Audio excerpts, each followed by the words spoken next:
स्वामी. आपलं सर्वांचं Latur city news मध्ये मनापासून स्वागत करतो.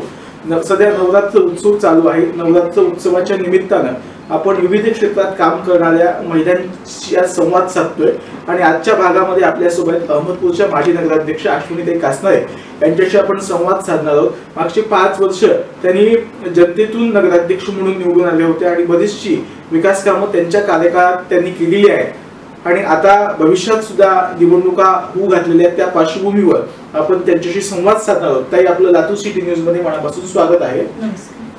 खरं तर तुमचा परिचय अहमदपूर शहरानंतर जिल्ह्यात आहे, तरी सुद्धा नवरात्र उत्सवाच्या निमित्तानं पुन्हा एकदा आपला अल्प परिचय आमच्या सर्व प्रेक्षकांना द्या.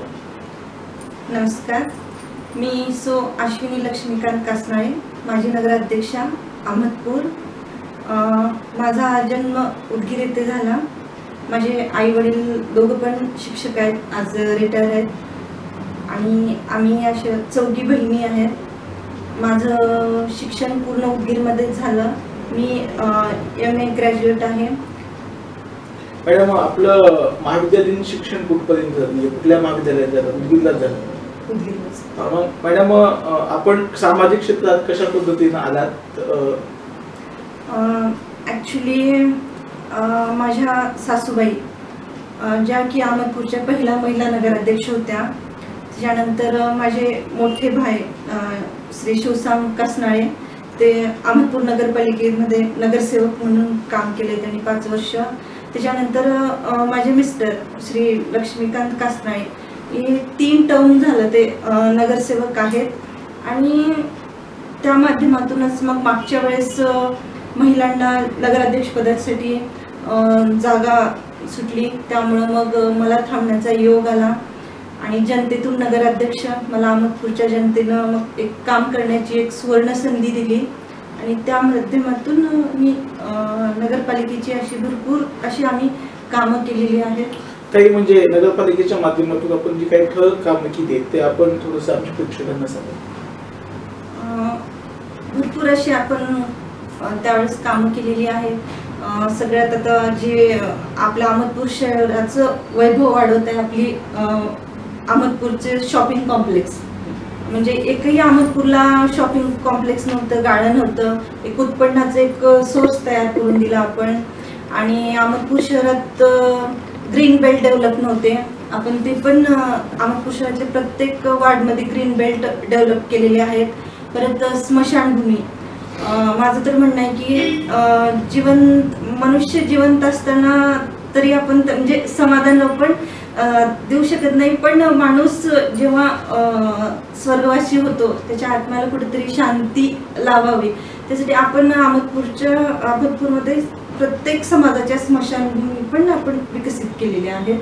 आणखी अशी बरीच कामं आहेत, रस्त्या नाल्या असतील, बरीच अशी कामं आपण अहमदपूर शहरामध्ये केलेली आहेत. ज्यावेळेस आपण आलो त्यावेळेस जस्ट निवडून आलो त्यावेळेस छत्रपती शिवाजी महाराजांचा पुतळा स्थापित झाला आपल्या अहमदपूर शहरात. तसेच अनेक वर्षापासून प्रलंबित असलेले आपले जगज्योती महात्मा बसवेश्वर महाराजांचाही पुतळ्याचं आपण भूमिपूजन आपल्या कार्यकाळात केलेलं आहे.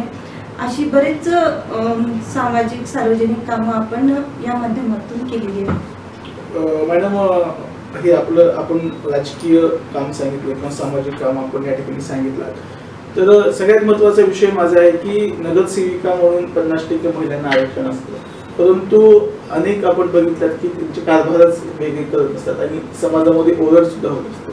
आणि आपली काय भूमिका आहे आपल्या 5 वर्षाच्या काळात? असं काय प्रकार झाला? आमच्या भाऊनी काही तुम्हाला मदत केली का? तुम्हाला स्वातंत्र्य दिलं त्यांनी? एक गमत सांगते. ज्यावेळेस मी निवडून आले, म्हणजे जस्ट मी म्हणजे हाऊसवाईफ टू म्हणजे त्या क्षेत्रात मी पदार्पण केलेलं आहे. मग साहजिकच मला अगोदर थोडी म्हणजे भीती वाटायची, पण मग एकाने असं सहज मला काही नसतं मी फक्त मीटिंग पुरतंच आहे. मी म्हणलं हे काय आहे, म्हणजे मला अगोदर तर कधी मी केलेले नव्हते, माहिती नव्हतं. पण मी मग आमच्या साहेबांना म्हणलं, कासनाळे साहेबांना नाही म्हणलं, हे जे आहे ते मला करायचे. आणि त्यांनी पूर्ण स्वातंत्र्य दिलं, साहेबांनी दिलं, माझ्या फॅमिलीने मला खूप सपोर्ट केला, माझ्या जनतेने मला खूप प्रोत्साहन दिलं. त्यामुळं मी काम करू शकले चांगलं. आता आगामी काळात निवडणुका होणार आहेत. आता आपण राष्ट्रवादी काँग्रेस पक्षात राज्यसभामंत्र्यांच्या नेतृत्वात आपण काम करत आहे, तर यापुढची भूमिका काय असणार आहे आपली निवडणुकीच्या संदर्भात?